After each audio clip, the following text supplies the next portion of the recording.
Brighton District City Councilor. Today is Monday, May 15th.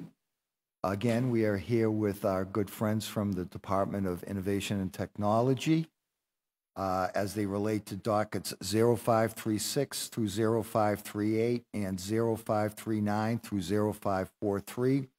0536 through 38, orders for the fiscal year 18 operating budget, including annual appropriations for departmental operations, annual appropriation for the school department, and appropriation for other post-employment benefits. Dockets 0539 through 0543, capital budget appropriations, including loan orders and lease and purchase agreements. I'd like to remind folks that this is a public hearing, both being recorded and broadcast on Comcast Channel 8 and RCN Channel 82. I'd ask people in the chamber to silence their electronic devices. At the conclusion of the hearing, the presentation from DeWitt and questions and answers from my colleagues, we will take public testimony. There is a sign-in sheet to my left by the door. We ask that you state your name, affiliation, and address. I'd like to introduce my good colleague from Jamaica Plain, District 6 City Councilor Matt O'Malley. And I'd like to welcome Joshua, Patricia, and Eddie from DeWitt for your opening remarks. Thank you. Thank you very much, Mr. Chairman, Councilor. So good morning. My name is Joshua Franklin Hodge. I'm here today as the Chief Information Officer for the City of Boston to testify to Mayor Walsh's proposed FY18 budget for the Department of Innovation and Technology, also known as DeWitt. I'd like to introduce the members of my team here with me today. To my left is Patricia Boyle McKenna, who is the Chief of Staff for the department. And to Patricia's left is Eddie Pinkerton, who is our Director of Operations. Patricia, Eddie, and the other members of DeWitt's leadership team oversee the work that we do every day and have put a great deal of effort into planning the projects that are included in this year's budget recommendation. I also want to acknowledge and thank Ed Pesch, who is the budget analyst who supports our department, who is here today in attendance as well, for all the work that he's done to help put this together. I'd like to share some information about the mission of my department, some of our recent accomplishments, and the upcoming priorities that are reflected in this proposed budget. Our department's mission is to help the city deliver great services to our residents and businesses by equipping our departments with the technology and support they need. We also provide a number of digital services directly to constituents. The department has 5 focus areas. First, core infrastructure. We manage the networks, servers, data centers, phones, and desktop computers that are the backbone of the city's technology efforts. We aim to deliver infrastructure that is secure, modern, and resilient. Second, our tools for government. These are our enterprise applications. We support the application systems that the city uses to run its business, from the ERP and tax systems that manage the city's finances, to the CRM system that supports our 311 service, and to the many back office systems that power many of the customer transactions that we offer to our residents. Our goal is to equip city employees with great technology to assist them in delivering great service to our residents. The third area of focus for us is digital engagement and service delivery. We run the city's website, social media program, and many of our mobile applications. We aim to make information and services available via digital devices and deliver a friendly, convenient, and accessible experience. Our constituents increasingly expect great digital services when they interact with city government. Last year, for the first time, the majority of 311 service requests came in through our mobile app and website. The demand has continued to grow, and now almost 60% of 311 requests are digital. Fourth area of focus for us is data and analytics. We help the city use data to improve quality of life and the effectiveness of government operations. We build dashboards, create analytical tools, and provide operational support to help departments use data to improve outcomes for residents. And lastly, our fifth area of focus is broadband and digital equity. We work towards the goal of a city where every resident and business has access to affordable broadband internet and the skills they need to succeed in the digital world. Our work centers on encouraging competition in the broadband market and supporting programs that assist our unconnected residents. Given our broad portfolio of responsibilities, I won't go into detail on all of the projects we've worked on over the past year, but I will highlight a few of our major accomplishments. Last July, we launched boston.gov, the new website for the City of Boston. With this project, we aim to set the standard for municipal websites by creating an online front door for city government that is accessible, beautiful, and easy to navigate. The site has received numerous awards, and since launch, we have continued to add new functionality and rapidly incorporate user feedback. Last year, the city switched to a new property tax billing platform. As anyone familiar with our city budget can tell you, property tax funds most of the city budget. Yet we were dependent on an aging, unsupported mainframe system to collect it. The new system is built on modern technology and will support our tax billing for years to come. Also last year, we hired Andrew Terrio, the city's first chief data officer. Andrew leads the citywide analytics team, which continues to partner with many city departments. Two examples of the team's work in FY17. We worked with the Boston Transportation Department's Vision Zero team to help them collect resident feedback about road safety, provide insight into optimal locations for radar speed signs to be placed, and began piloting smart cities technology to collect information to improve intersection safety. And last month, we launched Analyze Boston, the city's new open data site. After talking with members of the community and with support from the Boston Public Library, we built this site to improve the usefulness of the city's open data program and to increase the ease with which people can engage with city data. As part of the city's youth participatory budgeting project, we have been expanding our wicked-free Wi-Fi service to a number of BCYF community centers. We're working to make Wi-Fi available in more places where young people spend their time outside the classroom so that our students without a home internet connection can still get online. And last December, we completed the licensing process for Verizon to allow them to begin selling their Fios service in Boston. In just a few months, they have made service available at tens of thousands of addresses in Roxbury, Dorchester, and West Roxbury. For the first time, people in these households have real choice when it comes to broadband and cable TV service. And we're hearing from residents in these areas that Verizon and Comcast are aggressively competing for business, offering lower prices and enhanced service options. There are many other projects we've worked on over the past year, and a summary of these has been provided to the members of the council. As we look forward to FY18, we are excited by what we can accomplish with this budget and the support of the council. A few highlights. Last week brought news of yet another cyber attack affecting governments, hospitals, and businesses. We're continually investing in our cybersecurity defense. In FY18, we expect to begin rolling out a new identity and access management system. This will provide a unified way to manage user accounts and passwords across all city systems, allowing for improved security practices and better control over access to technology. To improve the resilience of our city's systems in the face of a major disaster, we've secured space for servers at a location in New Jersey. We'll be moving equipment from the basement of City Hall to this data center in FY18. This equipment will all be managed remotely by city employees here in Boston. The location, which is geographically distant and connected to a separate regional power grid, will be linked to our primary Boston data center via a leased fiber optic connection. While it is a contingency plan we hope to never have to use, this facility will help us ensure continuity of government operations regardless of what scenario we might face. In FY18, we expect to transition the city's 311 services over to the Salesforce platform. This project replaces an aging CRM system, will open the door for additional 311 services, and allow us to provide a more personalized experience for constituents who interact with a range of city departments. We will also release a new web interface for 311 services to improve the reporting process. For several years, we've been working to expand BONET, the city's fiber optic network, to connect every school in Boston. This is a major capital investment that will save the city millions of dollars in telecommunications costs and ensure that every classroom has the bandwidth it needs to support digital learning. We recently released an RFP for this work and are on track to begin connecting more sites to the network in FY18. And to help us expand the array of digital equity programs available to Boston's residents, we are launching a pilot grant program for community organizations.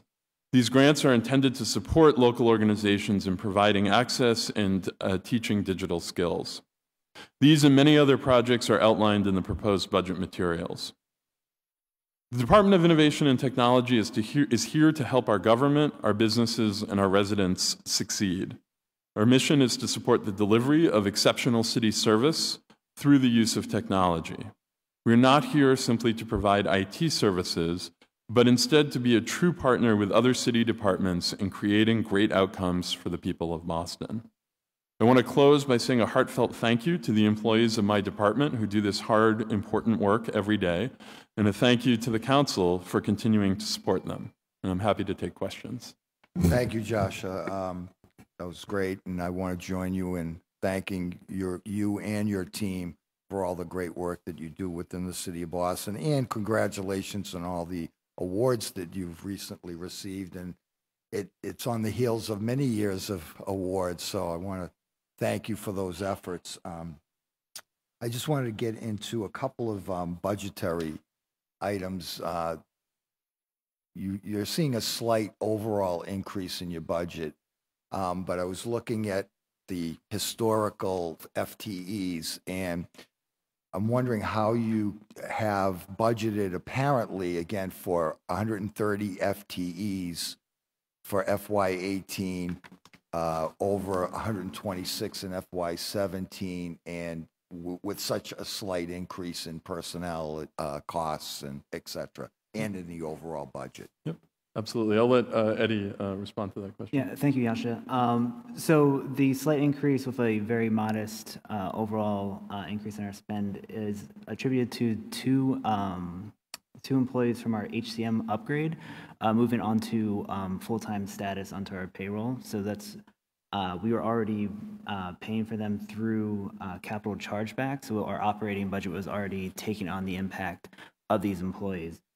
We've also had two staff moved from the city's A&F department to our team, to our data team specifically, and so that's what brings us to the 4 overall increase. We were mostly seeing the increase to our employee number from taking on the A&F department staff. So those are those 4 positions. Correct. I would also add to that the headcount numbers that you're seeing reflect the sort of projection of actual number of staff that we will have hired. Historically, because of the competitive marketplace for technology talent in Boston, the city has not had a completely full roster of its potential positions. So we often have a number of vacant positions from year to year, and as we continue to fill those. So some of the increase reflects those additional people moving over, but ultimately the budget would anticipate some marginal amount of salary surplus as a result of the unfilled positions, and that's, I think, why we're able to keep the appropriation steady. Right. And I saw the chargeback. There's a chargeback for a little over $1 million. So is that flexibility, or is that you shifting those folks to other departments? Yeah, so part of it is the flexibility of having that come back into our operating budget. There is, unfortunately, not everyone continuing with our department. I believe our HR department is taking on a couple of other positions to help maintain our HR upgrade. So I have not looked at their budget, but I believe that they should have a modest increase to take on that as well. Great. Okay. I'm going to switch. You mentioned the work on the assessing site. I was hoping that we'd have an easier way to kind of sort, if you will, owner occupants from non-owner occupants. Is there a way that we're going to get there at some point? I represent Alston Brighton, chronically low owner occupancy rates, but having said that, the 2010 census showed that Brighton had the highest owner occupancy rate in its history. Now, 7 years later, it would be nice to be able to sort those out just to kind of track that demographic. And I've had a hard time trying to do that. I'm kind of, putting pieces of puzzles together based on, new development and what kind. If they're condos, we count them as home ownership. But, we have no way to track by the assessing site if someone sells a property that was a homeowner to an investor, let's say, and they lose their exemption. There's really no way to track that. I'd really like to see that at some point. Would be helpful, as we kind of measure the growth of the city and individual neighborhoods. Yep, absolutely. So I'll have to look into a little bit what we can do specifically on this topic. There are two projects, though, that are getting underway in the next fiscal year that I think may be helpful and may give us an opportunity to address some of these questions. One is a replacement for the city's primary system for property tax assessment. It's a system called CAMA, C-A-M-A, and it's one of the larger items on our capital budget this year.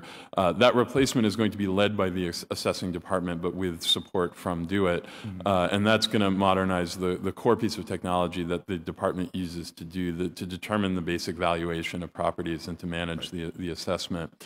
The other thing that we expect to begin in the next fiscal year is a overhaul of the website, the city's public-facing website, where we provide access to assessing information to members of the public. It's one of the most popular pages on the site, and it's one that we think is due for an update to bring it into alignment with the rest of the changes we've made to boston.gov. We've had a team of students from Harvard's Kennedy School evaluating the site over the past few months and providing some feedback, and then we'll begin a project later this year to begin replacement of that and upgrading that. So in both of those cases, it may be an opportunity for us to collect and make available more data about owner occupancy, and I'd be happy to have members of my team follow up with you in your office to make sure that we understand specifically the data need that you have. That would be very helpful. Thanks. And let me also shift to the EMS and fire department, the work you've done to enhance our response times and the data you're collecting there. Obviously, we saw an increase in response times from EMS. We funded extra personnel, extra units deployed. How are you tracking that and, getting us the good data? Yeah, no, of course. Well, so the EMS project has been an interesting one. A lot of the work there started with the advent of CityScore, the dashboard system we use to measure performance in the city across an array of different measures from many different departments. And I think what became apparent once we started looking at response times is that although they were good, they were falling just short of the targets that we've set for EMS unit deployment. And this was several years ago that this was recognized. I believe in the FY17 budget there was funding allocated to increase the number of EMS units that were available to respond to calls, and that was the result of sort of deeper investigation into those CityScore numbers. Subsequently to that, though, we've continued to work closely with Boston EMS and the Boston Public Health Commission to try to understand with some more nuance the types and natures of calls that they respond to and whether there are other optimizations that can be made to help improve the overall quality of service that's being provided. A deep dive analysis was done in this past fiscal year of all of the different call types that are taken across the city, where certain call types are concentrated, and what the end result is, whether that results in a transport or some other service referral. And one of the things that was uncovered in that analysis is that there are pockets in the city of places where there's a high number of what are called unknown incident investigation calls, and essentially, this might be a person who is, appears to be unresponsive on the street, or some other issue that causes someone to call 911, but without necessarily a lot of information provided about the medical specifics of the situation. In looking at that and in working with Boston EMS, what we realize is that many of these calls don't actually result in a transport requiring an ambulance unit. So I believe in this year's budget, the mayor's recommended funding a pilot project for several community response teams that would be foot or bicycle based, that would be able to respond to these types of calls in places where they're heavily concentrated, and hopefully allow these folks on foot to provide the kind of social services and referrals that are often necessary in these situations, and to free up the ambulance units to do transports and respond to other calls elsewhere in the city. And this is a good example of a partnership between a service delivery department with a very strong mission and quality focus, and our department helping them analyze their data and identify new ways to do service delivery that improve the overall quality of services for everyone in the city. We're doing similar work with the Boston Fire Department around looking at the way they do unit deployment and the impact of traffic and other factors on arrival times, and helping them optimize the way that they dispatch fire apparatus to minimize the amount of time it takes to get to a scene. Right, and I believe in one of the past hearings, whoever it was testifying about that method being used around the Boston Common and more at the core of the city, where a lot of them don't need transports, more or less triage type services. So that's great to free up, you know, the units for more important calls. Let me acknowledge that we've been joined by my District 8 City Councilor, Josh Sakem, and let me recognize Councilman Matt O'Malley. Thank you, Mr. Chairman, and good afternoon, Yasha, Patricia, and Eddie. Thank you for the great work you do. I always look forward to this budget hearing, and I'm very proud of the great work your team is doing each and every day. It's the way that cities can now use data and analytics to better serve constituents is something that I think we are far ahead of the curve on, and it's really exciting to hear about new and innovative ways. So my hat's off to all of you and your colleagues who are working right now, particularly my dear friend Diana Orthman, who is the most responsive person in this building. So I wouldn't let this opportunity pass without giving her my highest and most sincere thanks. She is fantastic, and we're lucky to have her. Indeed. So the operating budget is essentially, you know, slight increase, essentially level funded seems, but the external budget seems to be down significantly, down by half. Is that part and parcel because of the previous revolving funds conversation we had, that money's been moved? I believe that relates to grants that have subsequently rolled off. Let me just locate my numbers on that. Give me one moment.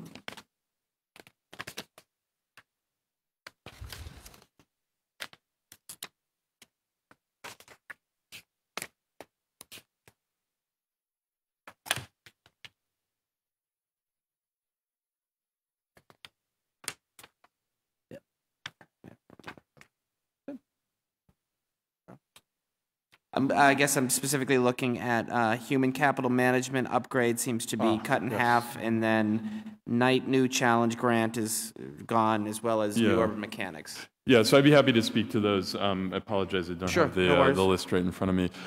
So the grants associated with the human capital management project were specific to an upgrade that was completed in the middle of last calendar year. In 2016. There's been subsequently some additional work in completing the, just sort of clean up around that upgrade. But this was a major technology project to modernize the system that's used to essentially manage personnel who work for the city, schedules, payrolls, hiring, termination, retirements, all of the things that go along with having supporting our workforce. This was a multi-year project, and we had a successful launch last year of this new version of the software. And as such, we are now transitioning the personnel and support back onto our regular established operating budget. So that goes part and parcel to the chairman's question about FTEs raising by 4. Correct. Yes. Yep. 2 of those are moving on to our budget. The Knight News Challenge grant was a grant that we received, a multi-year grant that we received several years ago that supported much of the work related to the launch of the new open data portal and our work with the Boston Public Libraries to make open data is something that is a more useful knowledge resource for the people of Boston. That was a one-time grant-funded initiative that allowed us to hire several temporary staff members and to do some very innovative research work alongside the public library, as well as to support the launch of our new open data portal. That portal is now launched. Those temporary staff members have rolled off, and we will continue to support our open data initiatives through our regular operating budget. Great. And then finally, new urban mechanics is no grant money there. I'm not sure if that's transferred back to the mayor's office. We'll have to get back to you I on see. that That would one. make sense because it's been zero for the last two, or this will be the second. That makes sense. Okay. Thank you, guys. Talk a little bit about Salesforce, the new platform to oversee our 311 calls. And that's fascinating to me that 60% of our constituent calls come in through the 311 app as opposed to the phone number. Yeah. It's wonderful. I mean, I say this every year, and it bears repeating. I don't let a community group, a civic association, a crime watch go by where I don't give a tutorial on my smartphone for how good 311 is. So Salesforce it'll be the same sort of user-friendly system. Actually, there's some tweaks we can make to make it a little more user-friendly for the user. But talk a little bit about what Salesforce is and how it'll benefit the city. Yeah, absolutely. Well, first of all, thank you for promoting the app. We see close to 100 people a day install the app, and no doubt in no small part due to the many folks like yourself who make sure that our community knows about it.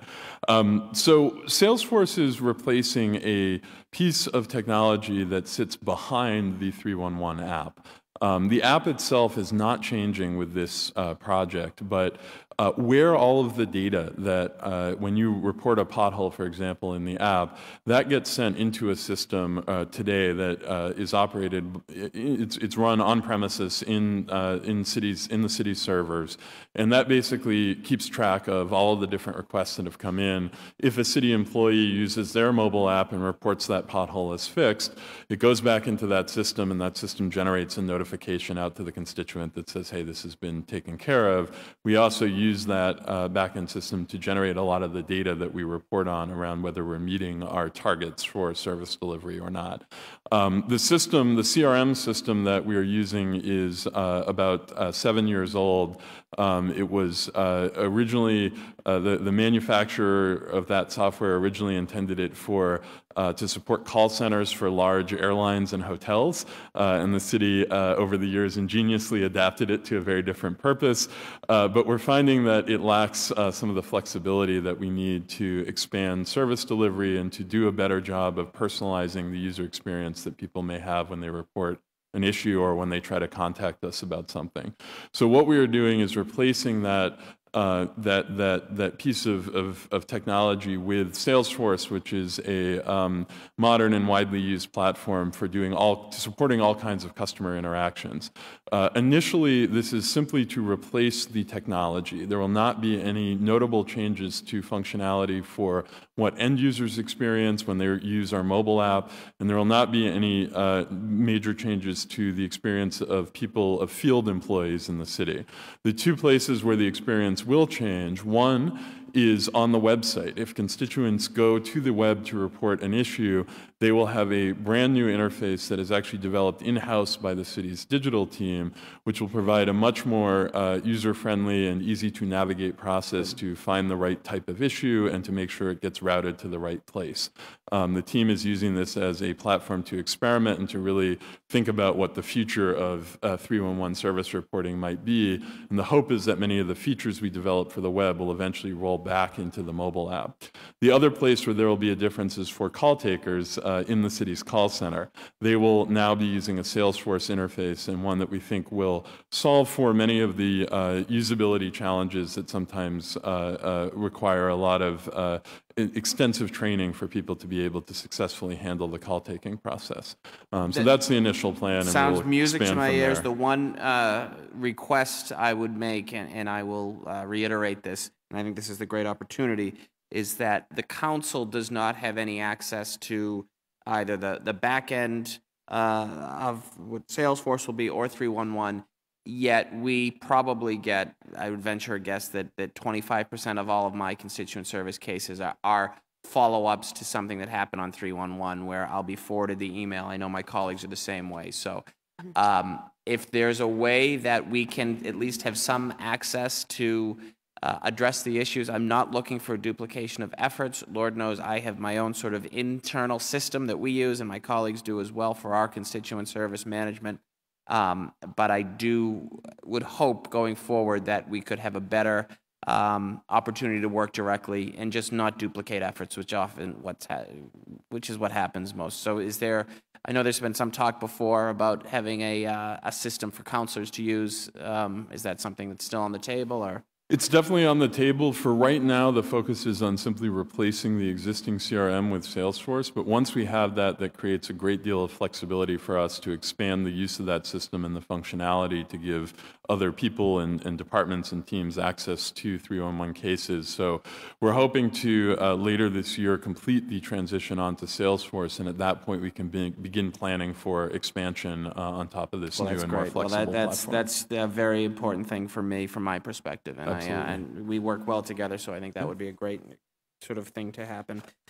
Briefly, you talk a little bit about working with the Environment Department for the Energy Management Dashboard, which I love. This is similar to the Beardo ordinance that was passed, Boston Energy Reporting and Disclosure Ordinance. Can you talk a little bit about how it's been used well? Any unanticipated challenges or ways we can continue to expand that? Sure. It's been a great partnership between DoIT and the Environment Department.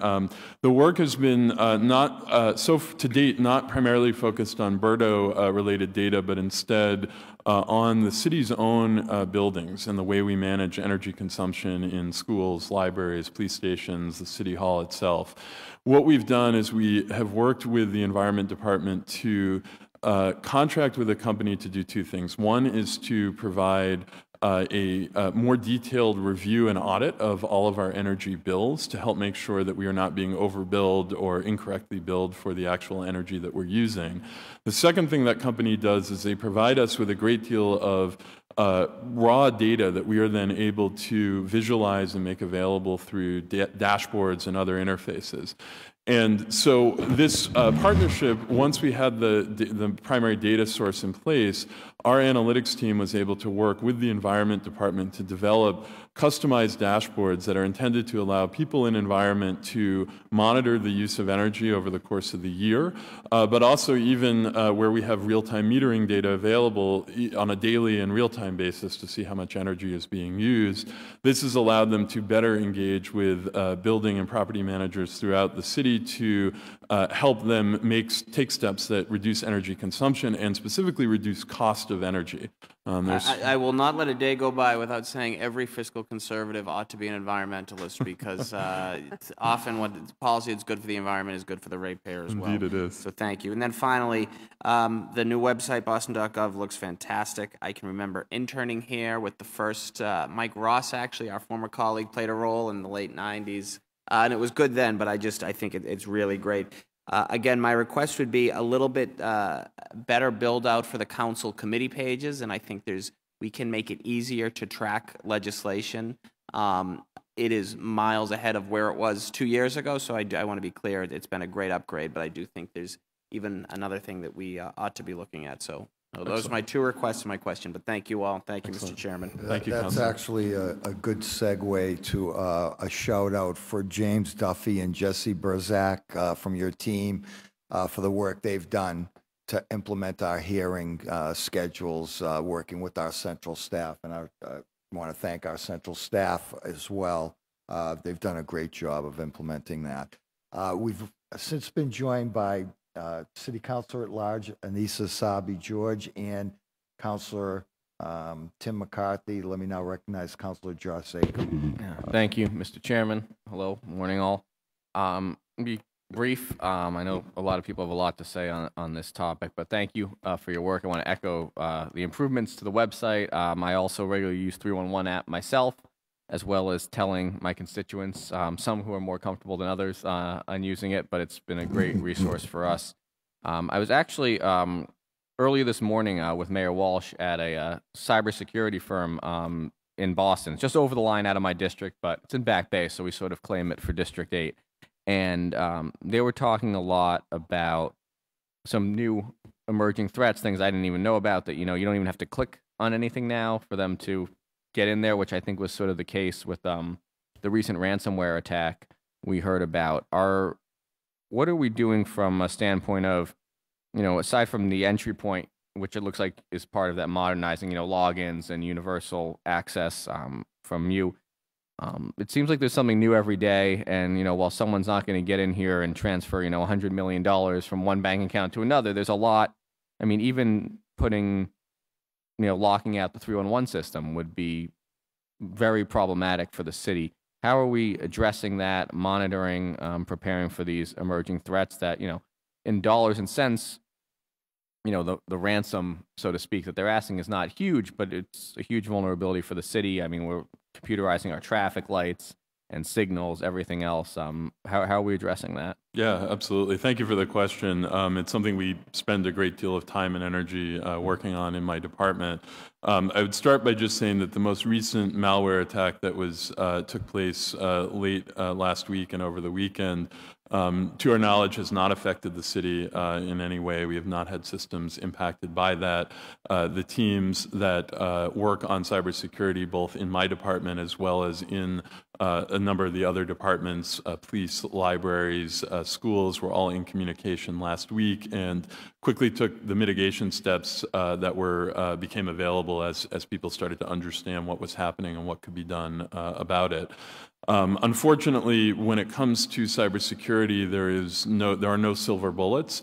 It is a constantly evolving landscape of threats. It is a bit of a sort of it's a bit of a back and forth with the people who would do ill, and there will likely never be an answer that makes us completely secure.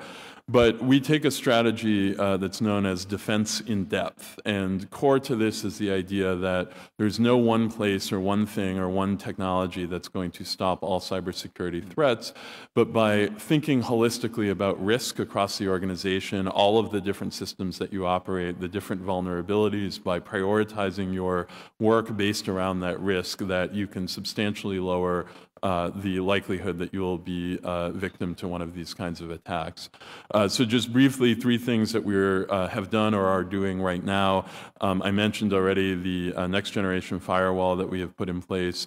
Also last year, we rolled out cybersecurity awareness training for city employees, which is one of the most basic but important things that you can do to help protect yourself. This is really to teach people what to click on and what not to click on, how to manage their passwords, how to just sort of, to have the best practices that help them keep city infrastructure safe. We made that a mandatory thing for for employees who have access to critical systems, financial, personnel records, some of the administrators in my department, for example, that have privilege level access. And prior to doing that, we did a test where we actually sent a fake phishing email out to city employees and measured how many people clicked on that link, how many people entered their credentials in. And then we went through the training process, and several months after did another phishing campaign, and we saw a 50% reduction in the number of people that clicked. Now, the end number was not 0, which is still problematic, but we're confident that that's an important part of improving security. And then I mentioned previously in my opening remarks about the identity and access management work that we're doing. One of the things that is crucial to improving security is to improve the way that passwords and login credentials are managed. This system will help us keep better track of who has access to what. It will help us make sure that if suspicious behavior does happen, that we can shut off access quickly. And it will help us implement some things such as multi-factor authentication, which improve the overall security of passwords and logins. So this is an important foundational investment. Ultimately, there's no one answer, but I would be foolish to stand up here and say that we have it all figured out, because no organization does. But I'm very confident in the work that we're doing to establish this defense strategy. Thank you. And I will just add that, I'm learning more and more about this industry, not obviously the technical details, which are way beyond me, but as more of these companies are basing in Boston proper, in Back Bay, we already have a little cluster of cybersecurity firms. I think it's an important, a resource. I think many of them want to be good contributing citizens and residents in the city of Boston. And I think to not take advantage of that, I mean, these are companies that this is their whole purpose. And I think, over and over I hear, whether it's at an office opening or at meetings or events, that they want to be contributors and good corporate citizens of the city of Boston. So I would urge you to partner with them where appropriate, obviously. I think it makes sense. And then completely shifting topics, you mentioned a little earlier about fire department with BFD and EMS tracking and data, that sort of thing. We've got a lot of requests from constituents and activists about traffic safety and tracking incidents, particularly around pedestrian and cyclist crashes in the past in a year or two. In my neighborhood in Back Bay, we've had several, unfortunately, including fatalities over the last couple of years. And BTD has been great about, whether it's signal adjustments, whether it's working on street redesigns. They did Mass Ave. We're working on Beacon Street now. But folks are interested in the data, where these incidents are happening. Is it car versus pedestrian, car versus cyclist, car versus car? Do we track that data in the city? And if so, what's the availability of it? Yeah, absolutely. So there's two places that, to our knowledge, that data is tracked. The most comprehensive source of information, especially for crashes involving injuries, is Boston Public Health Commission and EMS, who are typically deployed when there is a injury crash that takes place. Unfortunately, because of the nature of the HIPAA law that protects privacy around medical records and the fact that Boston EMS is a HIPAA-covered entity, there are some limits to the data that can be released. Based on BPHC's legal analysis of that rule, they have determined that a lot of the crash data that is desired in terms of a detailed location information, time, the nature of the incident, that would actually, for them to release that in a full form, would violate their requirements under the HIPAA rules. Fatalities are tracked effectively by the Boston Police Department, and that data is not encumbered by HIPAA and is easier to release. But I will say that the city's Vision Zero website does include a map of both injuries and fatalities organized by type of, whether it was a pedestrian, a driver, or a cyclist that was involved. And that is updated with some frequency. And so that is a good source of data for people who are interested in this. And that's, accurate as, how is that sourced? Is it from EMS calls or? It is a sort of abridged version of the data that EMS collects, designed to avoid running afoul of HIPAA privacy rules. Great. Thank you. That's all I have. Appreciate your efforts across the board, and I look forward to continuing the work. Thank you, Mr. Chairman. Thank you. And we've been joined by District 4 City Councilor Andrea Campbell. Councilor Nisa Sabi George. Thank you, Chairman, and thank you all for being here. I want to just talk a little bit about the fiber optic network in our schools. And I know that the goal is during fiscal year 18 to cover 100 BPS buildings. That's in addition to a previous goal. And so can you talk a little bit about the totals and what over fiscal year 18 will have sort of accomplished and with that? Sure, absolutely. So today we have about 120 city buildings that are connected to BONET, which is the city's fiber optic network. Of those, the majority are public safety buildings, police stations, fire departments, fire department buildings. We have a number of city administrative buildings as well that are connected on the network. We have all of our public libraries that are connected on the network. And we have about 23 schools that are connected, mostly our high schools and the larger facilities. The project that we have on our capital budget request is to connect the remaining city buildings. And that will be primarily schools and will also include a number of public housing facilities and a handful of other city offices, public works district yards, for example, that are not currently connected. The goal of this is twofold. First and foremost, it's to make sure that every city building, and especially our schools, has the bandwidth that they need to be able to provide educational services to students that incorporate digital learning opportunities and to do the daily administrative business of city work. The second goal is to save money. We spend millions of dollars a year on telecommunication services, and the places where we have been able to put our own fiber optic connections and operate our own network, we've been able to save a great deal on the costs that would normally be paid out to telecommunications companies for those services, and take advantage of federal programs like E-rate to help support the overall cost of operating the network. So this expansion, while it's a large capital investment, will have a very quick, we believe, return on that investment and cost savings alone, and will help make sure that every school and every classroom has the bandwidth that they need to support current and future applications. That's great to hear, and I'm assuming, just because this is your business and not mine, that especially in our schools during large testing periods, so during MCAS or any sort of standardized testing, that as a former teacher, my fear is that the computers are going to crash. Not all kids will be able to successfully update and load and do all that sort of fancy stuff. We're confident that we can handle that. Yeah, so we are. It's a partnership between DoIT and the Boston Public Schools OOIT office. The DoIT typically provides the basic connectivity to the building. So we're bringing in the fiber optic cable. We're making sure that there's enough bandwidth to get back to the internet. The Boston Public Schools manages the in-building technology. So that includes wireless access points in classrooms. That includes the actual computers themselves. They have done a lot of work to make sure that they are equipped to support testing, including having special carts that can be brought into a room that bring with them their own wireless access point, as well as a number of computers to support testing in that specific classroom. So it is a partnership, and we work closely with them to make sure that we're providing the services that they need to support this kind of connectivity. Oh, that's great. I didn't know carts could come, the computer carts, is that like the laptop carts could come with their own sort of hotspot? Yeah, exactly. Times have changed Yeah, already. right? And then could you talk a little bit about expanding the fiber optic network to our city's shelters, and some of the day programming sites that we have across the city?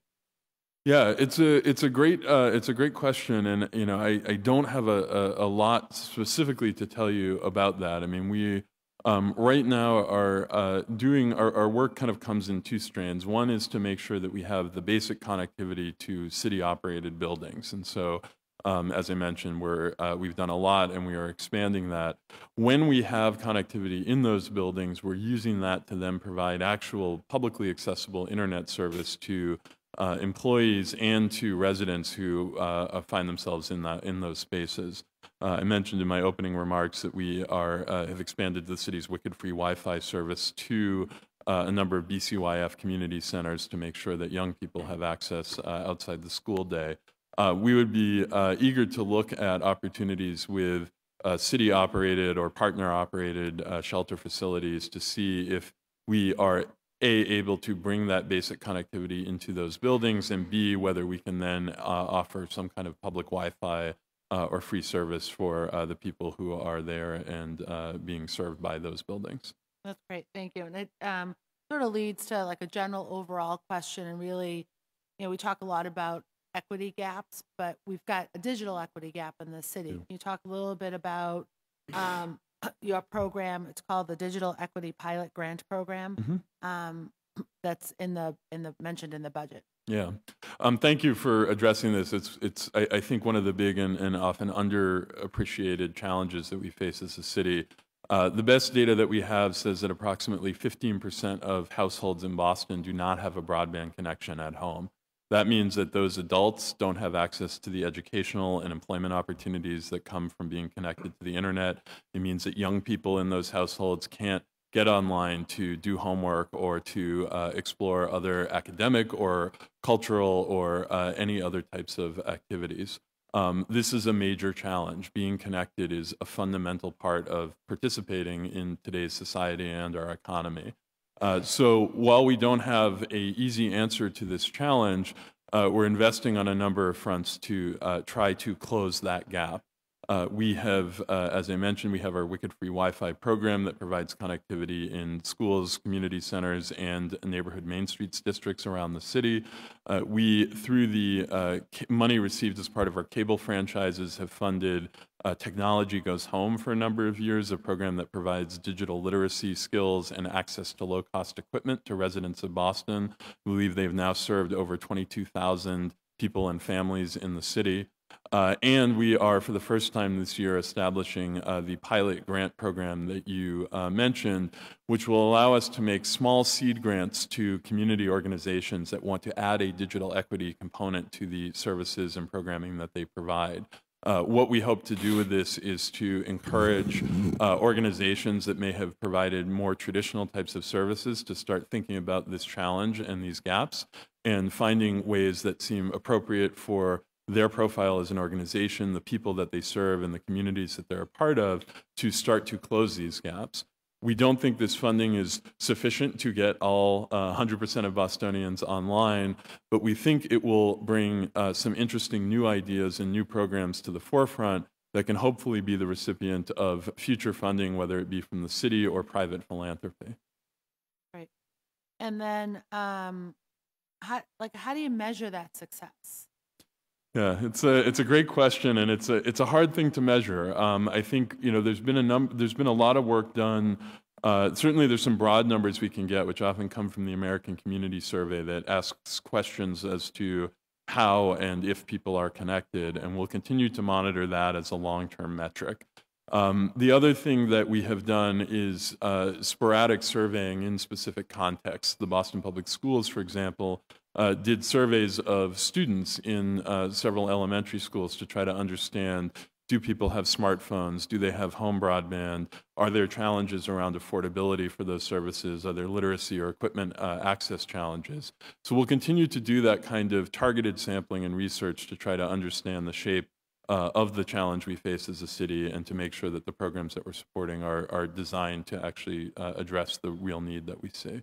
So with those surveys, have we been able to identify which parts of the city, whether it's geography or demographics specific, where these gaps are?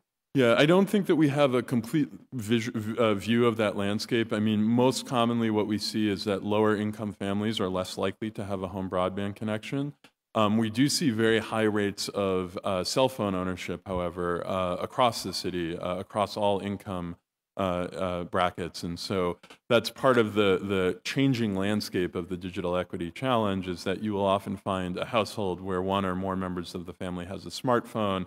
They may or may not have the kind of data plan that would allow them to take advantage, for example, of educational video programming on a regular basis.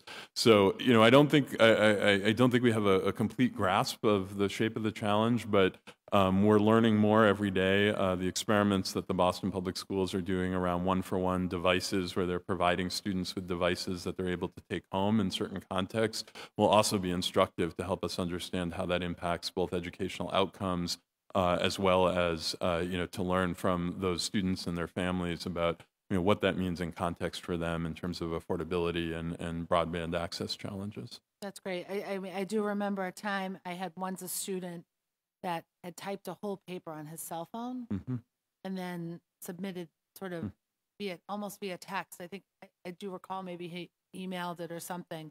So it was sort of converted into a document, but did it all on a cell phone.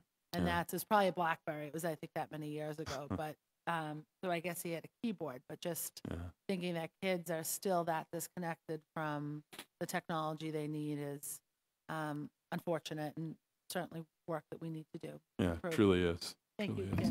Thank you, Council. Councilor McCarthy. Thank you very much, Mr. Chair. Welcome. Good afternoon. Please tell me I'm not the one council who clicked on the phishing scam. I don't have the list in front of me, generally but pretty even good. if I did, I don't want to know. I don't want to know. closed. Generally, I'm pretty good with that stuff. I was listening to Councilor O'Malley talking about 311, and I was very proud to be a little part of that 6-7 years ago when we opened up Streetscape when we were working with Wentworth, and it's just come so far, and we push it at every community meeting. It works so well. The paper trail just works so well. And I know there was some hiccups earlier, and there was a little bit of a gotcha report, a couple months ago on that. But somebody who's worked in the yards as well as, pencil pushing, it's a very valuable tool. And so thank you very much for your continued expansion on that. I want to go to the Trash Day app. And a strange question. We get, because Boston Public Works now is staggering leaf pickup, a lot of our calls in spring, in particular in the fall, are people who drag, 30, especially in District 5 where I have like people with large yards, and they'll call me and say, I dragged 30 bags to the sidewalk and they didn't pick it up today. And I say, well, did you look at Trash Day app? And they say, well, no, that's ridiculous. But is there any chance that if they do have a Trash Day app, we could put an alert for the recycle? Because I think it would a lot of people would be very, very happy if they got that little heads up. Yeah, that is one of the features of the app. So I get both a pop-up message the night before collection on my phone. If there's any delays, it alerts me of the delay, and it does specifically cover issues of hazardous waste collection, leaf pickup, and all of that. So anyone who installs the app and accepts allows it to provide them notifications, once they put in their address, they should automatically get notified of those special collections. Then can you do me a favor? Do you have a small instruction sheet already put together for me? Because I'll put that on our social media and kind of flag it, because we're already starting. Because this week in Hyde Park is not leaf collection.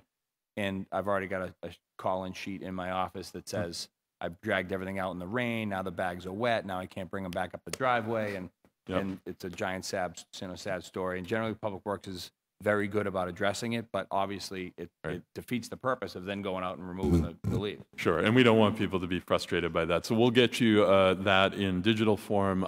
We also, I think, have some printed cards that would be great for distribution at community meetings that explain what the app is and what it does. So we'll get those to you as well. Sure, I'll send that to all of our lists. Could you just distribute that to everyone? All right, excellent. We'll get a stack of everybody those has to the that problem. council. I know Councilor O'Malley and I had a long discussion with Public Works during their hearing about it, because it just, especially if you have a lot and the bags get wet and then they start to stink, and I mean, you know the whole story. Indeed. My last question, a real simple one, I think. The office equipment that we have, is that through you or through purchasing? I believe that's mostly through purchasing based on recommendations that come out of Do It. Yeah, because literally, we have printers down here that they don't even have to make parts for anymore. Like, they're that awful. Yeah. And just the other day, we were handwriting envelopes because it wouldn't fit, it doesn't take the envelopes anymore. So that's just a little personal story. If we get new printers, that'd be great. Yeah, absolutely. So, Councilor, one of the projects that we're taking on is looking at a managed print services, so that we won't have the situations that you're talking about of having to buy outdated parts for printers, but instead we'll have life cycle printing and the opportunity to have somebody come in and maintain the actual printers that are in the spaces. So we're looking forward to that in the next fiscal year as well. Thanks for everything you guys are doing. I think you're doing a great job. Thank you, Councilor. We gave you the oldest model available. I'm sorry. Apparently you did. Apparently you did. Before I recognize Councilor Campbell, just wondered, you track the 311 subscribers? Mm-hmm. How many do we have? Do you know? I do not have that number off the top of my Just head. curious. I know that we have thousands of active users, people who have used the app within the last week or so. I don't think we are actually able to tell exactly how many people have the app installed, but we look at subscribership, we look at active use, we look at new installs, and then we look at the percentage of requests and number of requests coming in over those channels. Okay. Happy to get you more data. Okay, great, thanks. Councilor Campbell. Thank you, Councilor Siomo, and thank you guys for being here and all the work that you guys do. It's really essential, frankly, to us running an efficient system of delivering services to our constituents and those outside of even my district. So thank you, guys. I apologize for being late this morning. I just have two questions. One is just following up, and you answered most of mine related to access to internet and online services for those families in the city who are in the low socioeconomic status, but who may attend our schools, who may participate in other ways. What would it take? So I know you were talking about public-private partnerships in the federal government and funding from different sources, but what would it take to reach those folks that we're not reaching now? I mean, it was great to hear about the equipment to over 20,000 families in the community. That's fantastic. But I'm just curious what it would take funding-wise to reach whatever that number is, and I don't know what that number is, of those residents living in the city that don't have equitable access to online services and, frankly, online. Yeah, it's a great question, and unfortunately, I think my honest answer is that we don't know yet what that would take, and even what the right model is for that. To my knowledge, there are really no major cities anywhere in the country that have solved this problem in a way that really does guarantee universal access. If we do, though, think about just as a baseline, the idea that there are, roughly 15% of households that lack access today, and that a basic home broadband internet connection, typically you would start at around $40 to $50 a month. We can run that math out, and I think it takes us very quickly into the tens of millions of dollars a year if we were to somehow try to subsidize a privately provided internet connection for households that can't afford one. I think even trying a subsidy model like that raises a whole lot of operational and logistical challenges around it, and ultimately it is it's something that we I don't think kind of have a clear answer to. There are a couple of programs though that are out there which I think would be great to, and I would ask for the council's help in raising awareness around. One, as I previously mentioned, is Technology Goes Home, which helps families get the skills and equipment that they need to get online, and that is supported in large part by the city. The other is what's known as Internet Essentials, and that is a program provided by Comcast to provide low-cost connections to specifically to families and seniors who may not be able to afford a $40 a month internet service. The cost for this is $10 a month, and it provides them with a connection that, while not super fast, is sufficiently fast to support a lot of educational applications, to support communication of seniors and loved ones.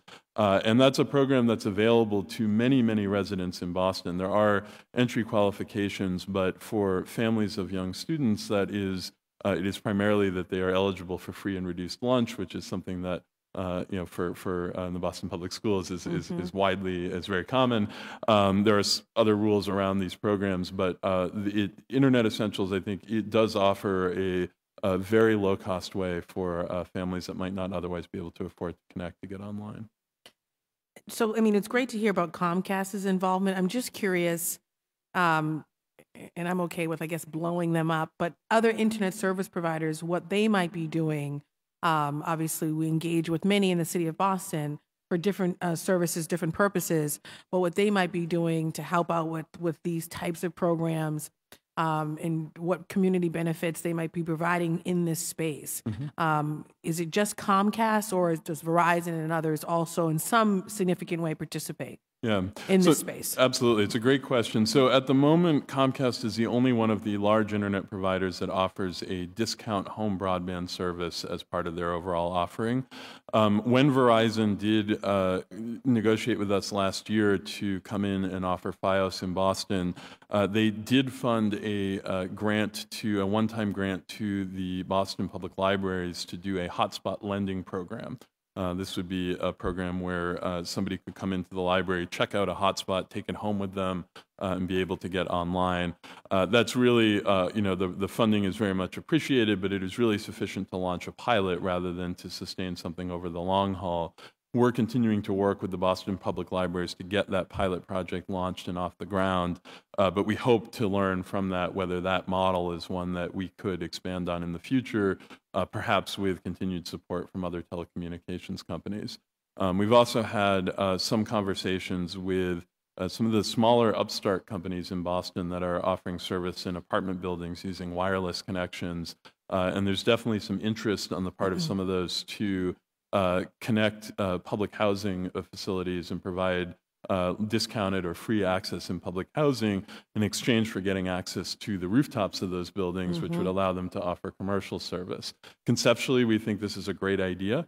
I think there's some procurement and legal logistical things that we're trying to work through to make sure that we do it in a way that is fair and legal. But we're excited about the possibility of that.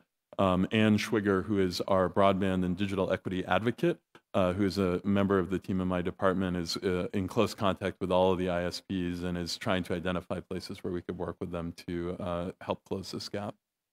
That last part is very exciting because I imagine that 15% are going to be coming from our public housing buildings across the city. So that's very exciting to hear. And frankly, to hear about some of the smaller providers still being able to take part in some way. Yeah. But that's very useful. And when is the Verizon, the sort of pilot program with the library supposed to launch? So we're still working on timeline with them. There's been a little bit of personnel turnover at the libraries with some of the folks we were working with, and so that's delayed the project. We have the funding available, and hopefully in this calendar year we'll be able to get the project launched and off the ground. No, that's very exciting. And then my last sort of line of questioning has to do with just technology on the council side.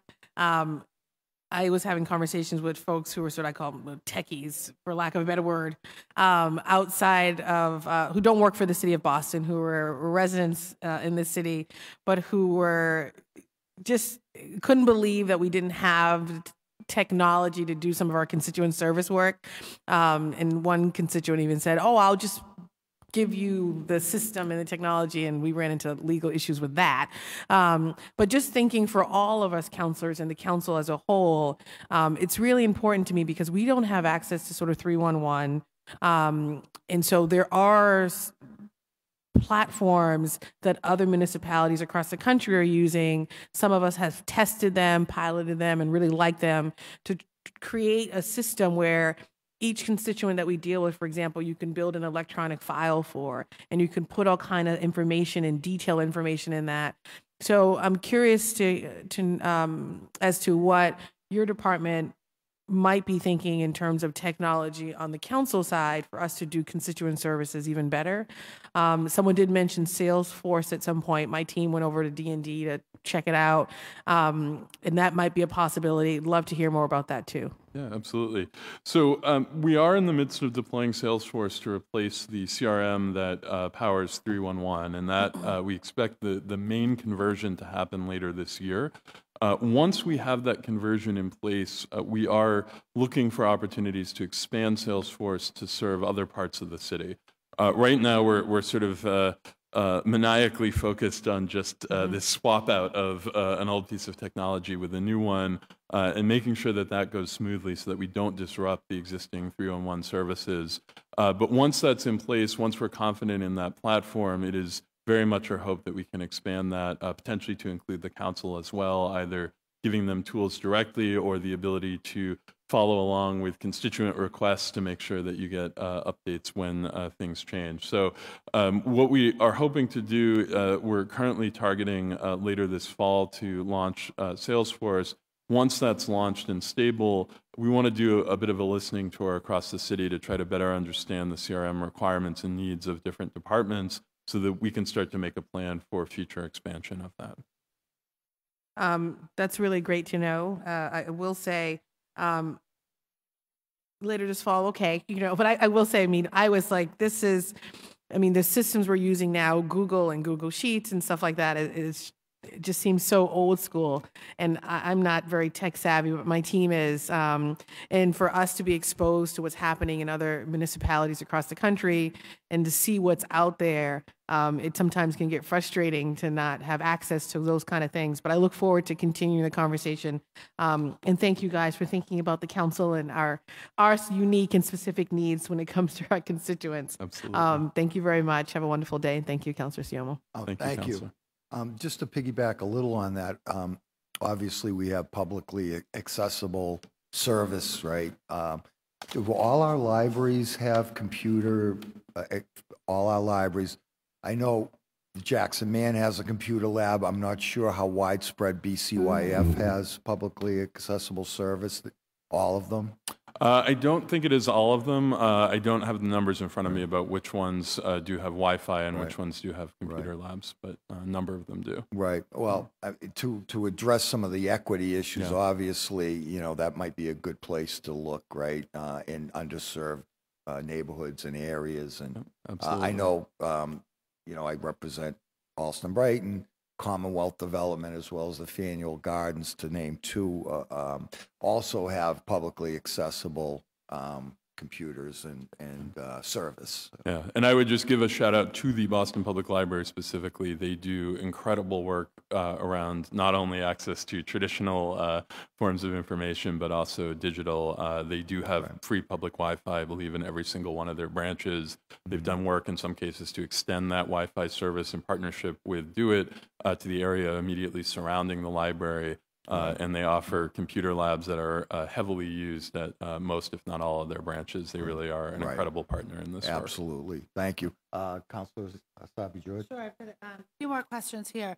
Just generally listening to your conversation, all the great work that we're doing with connecting the city. We're also, I'm assuming, because again, this is your business, not mine, that we're also making sure that the network will continue to be secure and resilient should something happen, because there are times, I know, and with just using my Google Calendar, for example, I used to use a book religiously until I got here and other people needed to be able to access my calendar. But if I don't have internet access or my phone freezes, I get stuck. So what are we backing up, and are we also creating duplication of services, so if something were to happen to the network, whether citywide or within a school building or a community center, that there are sort of backup resources? Yes, there definitely are, and we we have extensive backups of data first and foremost to make sure that if a server crashes or isn't somehow compromised by ransomware, for example, that we can get that data back. Our network itself is a redundant network. The way our fiber network is crafted, there are multiple rings that cover different buildings in the city, and that allows us to, if a backhoe cuts through one of those cables, the rest of the network can take over for that. It doesn't guarantee us 100% uptime in every single location, but it allows us to tolerate a lot of disruption and faults to that.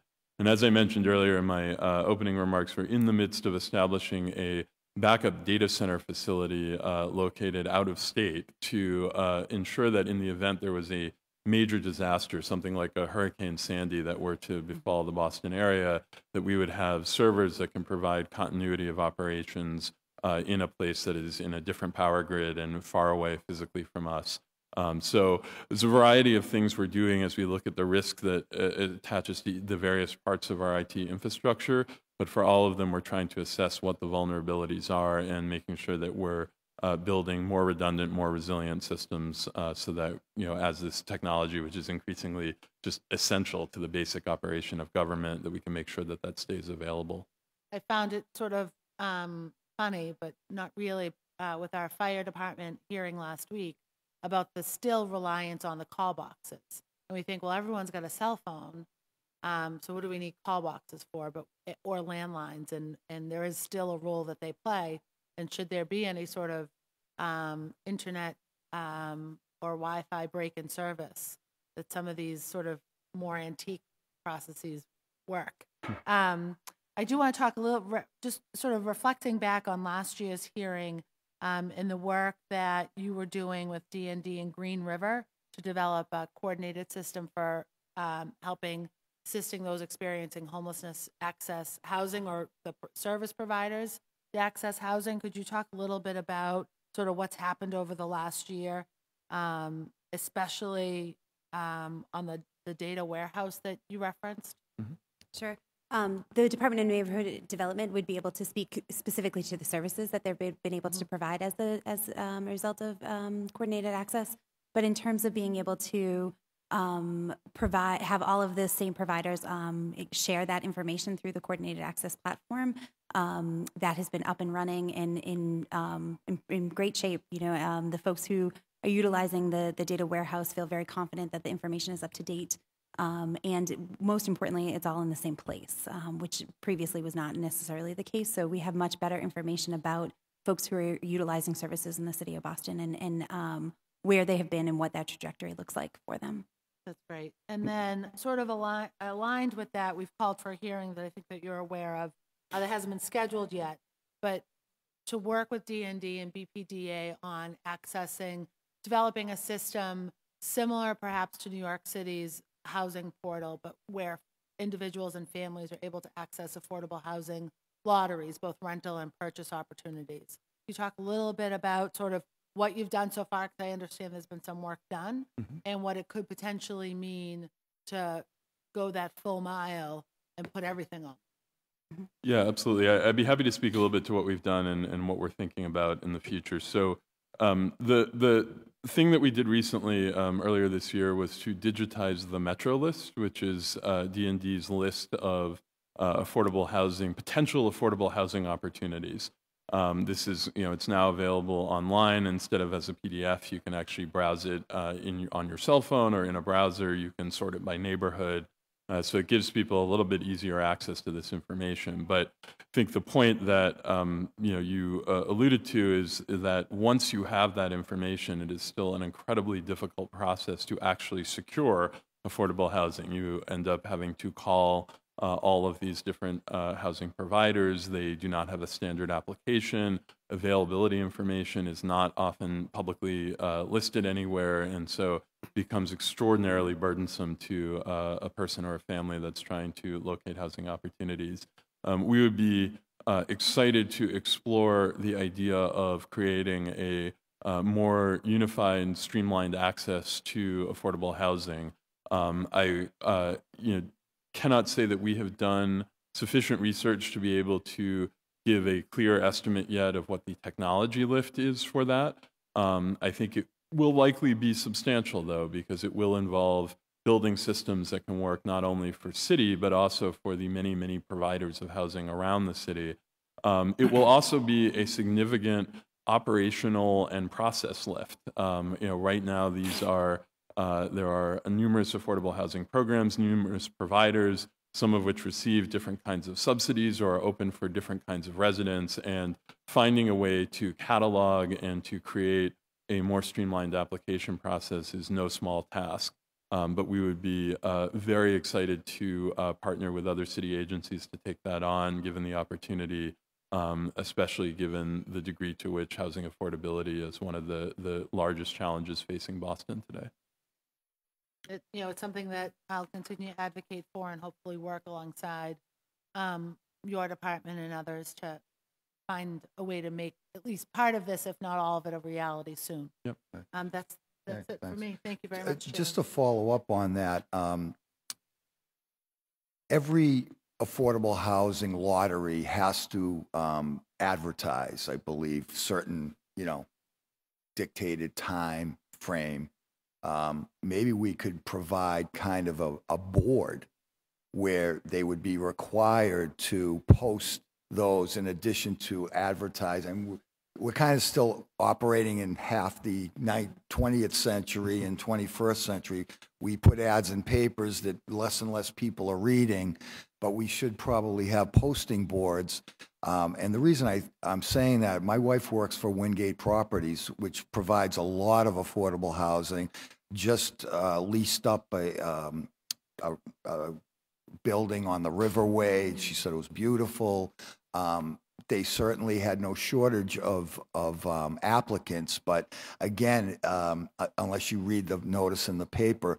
So if we had kind of a clearinghouse where we would tell these affordable housing people to, put your ad in the paper, we might make a requirement. We might want to look at an ordinance that requires these lotteries to go to a website to post these things. Just a thought. It's a great idea, and we'd love to explore that with D&D. Great. I love that. the last note there, I'm scribbling my notes. Anyway, I want to thank you again, one of my favorite constituents, my neighbor, Patricia, Eddie, Joshua, thank you. And I did want to mention a longtime employee who's always been there for me, going back to my days at the senior center, Tim Brown. from the information side, and Jerry Turner, another longtime friend. So with that, I want to adjourn today's hearing on the Department of Innovation and Technology. We're talking about the internet a lot, though. But Right. this hearing is adjourned.